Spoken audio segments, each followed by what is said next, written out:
একের পর এক বিলাসবহুল বাড়ি পুড়ে ছাই হয়ে যাচ্ছে লস অ্যাঞ্জেলসে। শুধু হলিউড তারকারাই নন, বেশ কিছু বলিউড তারকাদেরও বাড়ি রয়েছে এই শহরে। হতভম্ব সকলেই। তাদের মধ্যে একদিকে রয়েছেন প্রীতি জিন্টা, অন্যদিকে রয়েছেন প্রিয়াঙ্কা চোপড়ার মতন অভিনেত্রীরা। প্যারিস হিলটন থেকে অ্যান্থনি হপকিল, দুয়া লিফটার মতো তারকাদের বাড়িও পুড়েছে। সোশ্যাল মিডিয়ায় প্রীতি জানিয়েছেন তিনি ও তার পরিবার সুরক্ষিত রয়েছেন। তবে বেশ কয়েকদিন ধরেই লস অ্যাঞ্জেলসে যা ঘটছে তা অবিশ্বাস্য।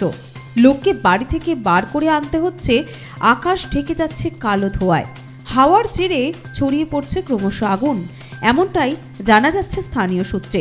প্রীতি ঈশ্বরকে ধন্যবাদ জানিয়েছেন তার পরিবার সুরক্ষিত আছে বলে।